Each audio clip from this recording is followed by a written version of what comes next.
नमस्कार, जय हिंद, वंदे मातरम। प्यारे बच्चों, यूपी लेखपाल और लोअर पीसीएस की तैयारी में आपका स्वागत है। आज के इस सेशन में हम बात करने वाले हैं संपूर्ण उत्तर प्रदेश एवं राष्ट्रीय करंट अफेयर्स के रिवीजन की। नवंबर 2025 के करंट अफेयर्स का हम रिवीजन करने वाले हैं। वीडियो को लाइक कर लीजिएगा, चैनल पर नए हैं चैनल को सब्सक्राइब कर लीजिएगा, क्योंकि प्रश्न यहीं से आएगा। आप पढ़ते रहेंगे आप मेरे साथ तो आपको यकीन आएगा।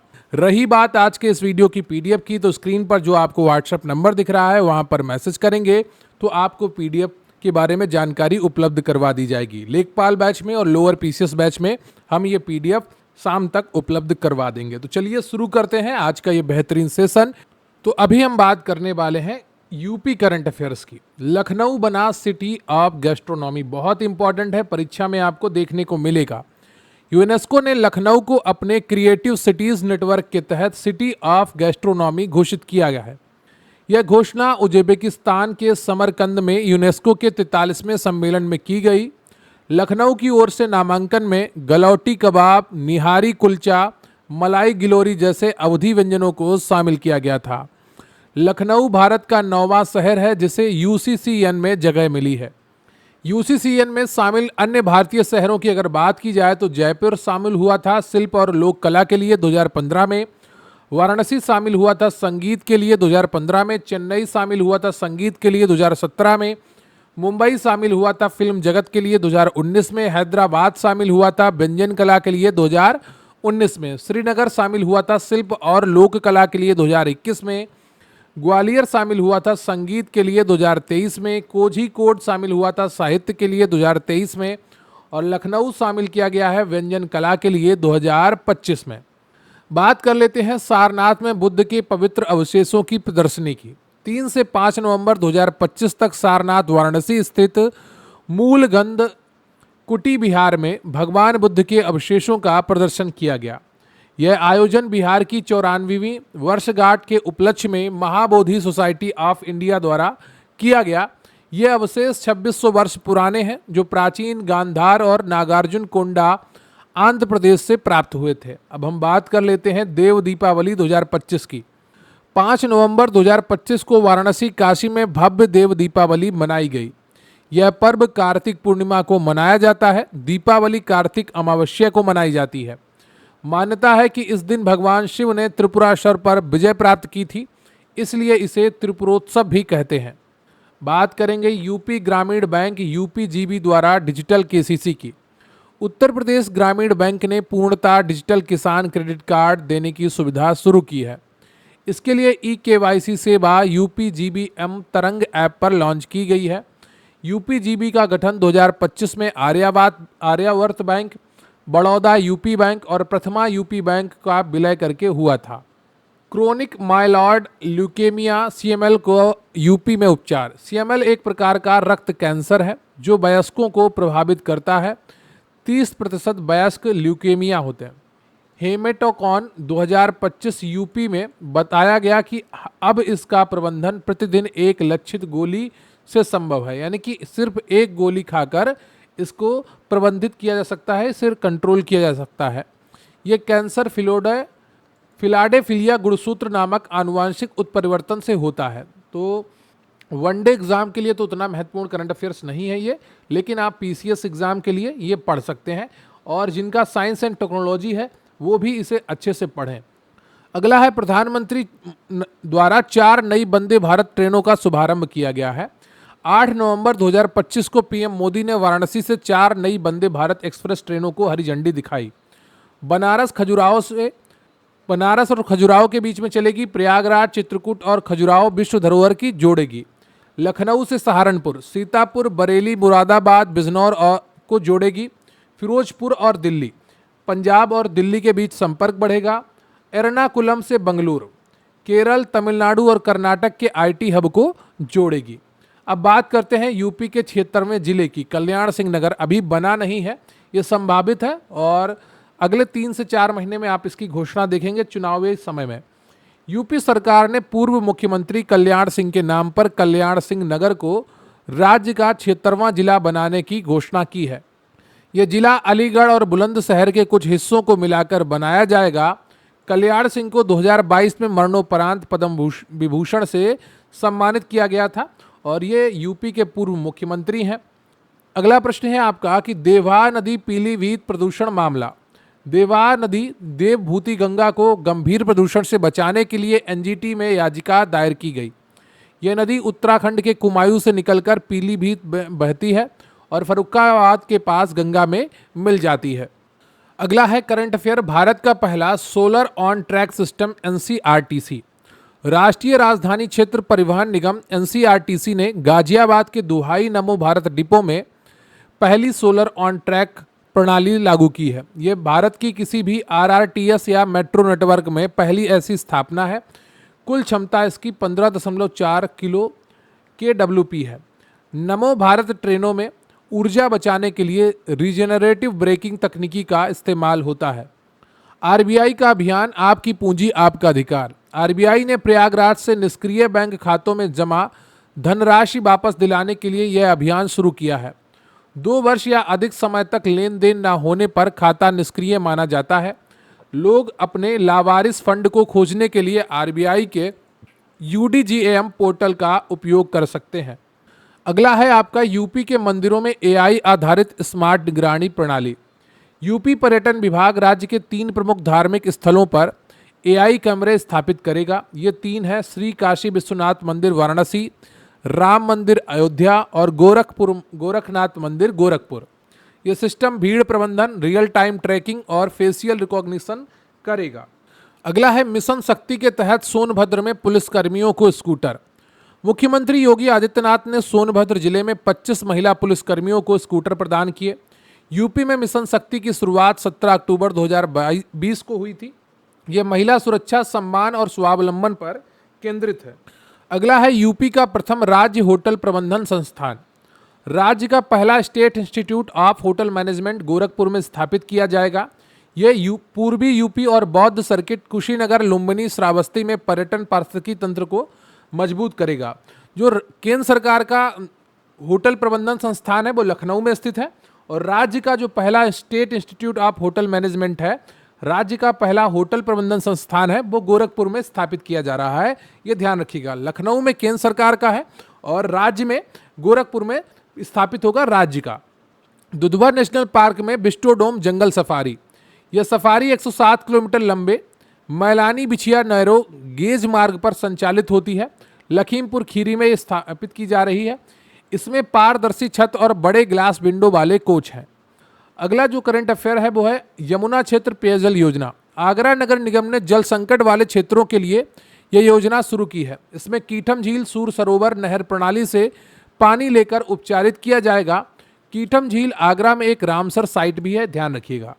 अगला जो बिंदु है वो है नरौरा परमाणु ऊर्जा स्टेशन ने गोद लिए टीबी मरीज।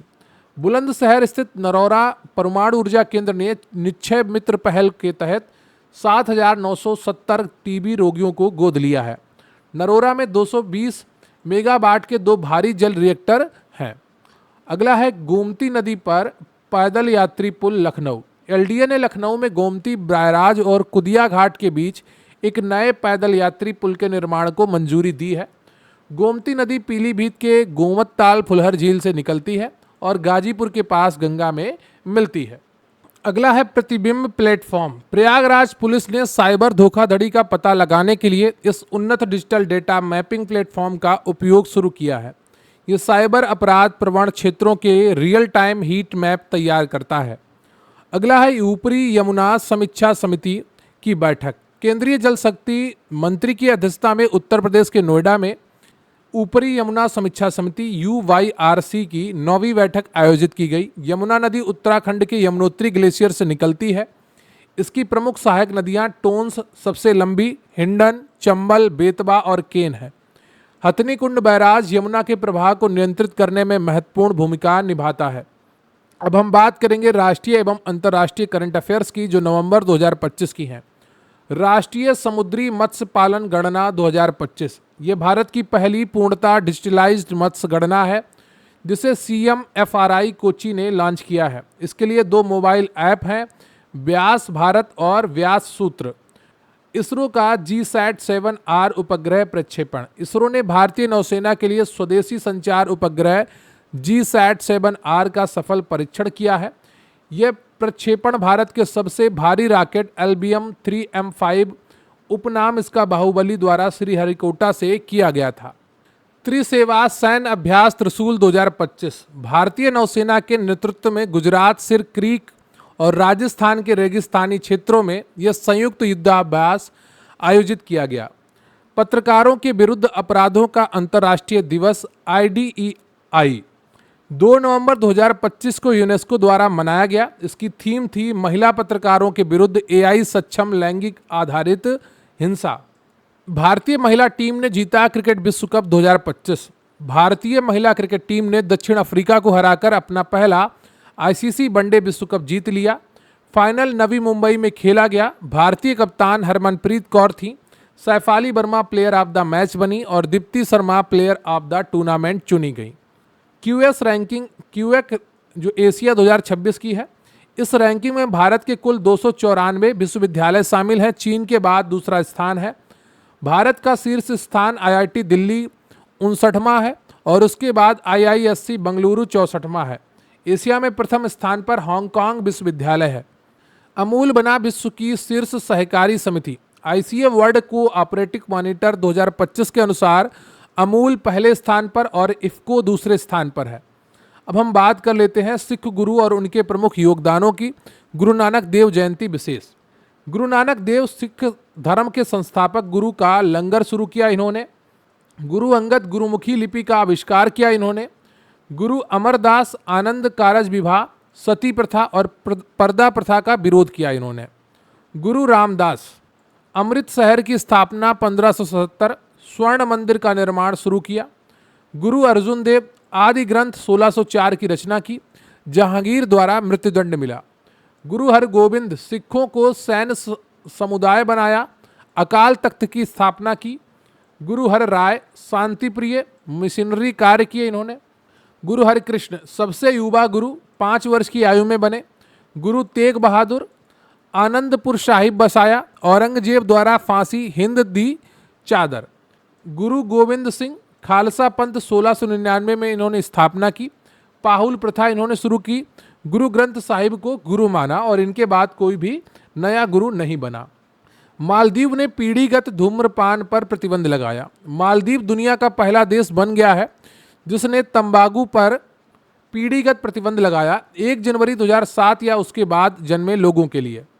अंतर्राष्ट्रीय स्तर पर फेरारी रेस करने वाली पहली भारतीय महिला डायना पुंडोले फेरारी 296 चैलेंज कार चलाने वाली पहली भारतीय महिला बन गई हैं। भारतीय नौसेना का नया सर्वेक्षण पोत इच्छक, ये इंपॉर्टेंट है, याद रखिएगा। इच्छक अर्थ है इसका मार्गदर्शक, कोची में नौसेना में शामिल किया गया। इसका निर्माण garden rich ship builders Kolkata द्वारा किया गया है। राष्ट्रीय गीत वंदे मातरम के 150 वर्ष। 7 नवंबर 2025 को वंदे मातरम के 150 वर्ष पूर्ण हुए हैं। इसकी रचना बंकिम चंद्र चटर्जी ने 7 नवंबर 1875 को आनंद मठ उपन्यास में की थी। इसे संविधान सभा द्वारा 24 जनवरी 1950 को अपनाया गया था। राष्ट्रीय कैंसर जागरूकता दिवस 2025 भारत में प्रतिवर्ष 7 नवंबर को मनाया जाता है। यह वैज्ञानिक मैरी क्यूरी की जयंती का दिन है। अगला है गूगल का प्रोजेक्ट सन कैचर। यह अंतरिक्ष में AI संचालित डेटा केंद्र विकसित करने की गूगल की पहल है। इसका उद्देश्य पृथ्वी की ऊर्जा और पानी कूलिंग के लिए की खपत को कम करना है। उत्सर्जन अंतराल रिपोर्ट 2025। यह रिपोर्ट UNEP संयुक्त राष्ट्र पर्यावरण कार्यक्रम द्वारा जारी की गई है। इस रिपोर्ट का शीर्षक ऑफ टारगेट है। खाद्य एवं कृषि स्थिति रिपोर्ट 2025 FAO खाद्य और कृषि संगठन मुख्यालय रोम द्वारा जारी की गई। रिपोर्ट के अनुसार भारत में सबसे अधिक उपज अंतराल है जिसका कारण मृदा उर्वरता में गिरावट है। मालाबार अभ्यास 2025 इंपॉर्टेंट है। ये क्वाड देशों भारत, अमेरिका, जापान और ऑस्ट्रेलिया का नौसैनिक अभ्यास है। 2025 में ये पश्चिमी प्रशांत महासागर के गुआम में आयोजित हुआ जिसमें भारत के INS सह्याद्री ने भाग लिया था। अब हम बात कर लेते हैं महत्वपूर्ण दिवसों की। तो राष्ट्रीय विधिक सेवा दिवस 9 नवंबर को मनाया गया। विधिक सेवा प्राधिकरण अधिनियम लागू होने के उपलक्ष्य में। तो राष्ट्रीय विधिक सेवा दिवस 9 नवंबर को प्रतिवर्ष मनाया जाता है। इसी दिन विधिक सेवा प्राधिकरण अधिनियम लागू हुआ था। राष्ट्रीय शिक्षा दिवस 11 नवंबर को मनाया गया प्रथम शिक्षा मंत्री मौलाना अबुल कलाम आज़ाद की जयंती पर। विश्व मत्स्य दिवस 21 नवंबर को मनाया गया। इसकी थीम थी भारत की जल जनित अर्थव्यवस्था में बदलाव। तो विश्व मत्स्य दिवस था 21 नवंबर, इसकी थीम थी भारत की जल जनित अर्थव्यवस्था में बदलाव। गुरु तेग बहादुर शहीदी दिवस 24 नवंबर को मनाया गया। औरंगजेब द्वारा 1675 में फांसी दी गई और शीशगंज गुरुद्वारा में ये मनाया गया। भारत की पहली MWH scale vanadium redox flow battery, इस बैटरी का उद्घाटन ग्रेटर नोएडा में किया गया। इसका विकास NTPC नेत्रा द्वारा किया गया। यह गैर ज्वलनशील और अधिक सुरक्षित है। बुकर पुरस्कार 2025 हंगेरियन ब्रिटिश लेखक डेविड सेजले को उनके उपन्यास फ्लैश के लिए दिया गया है।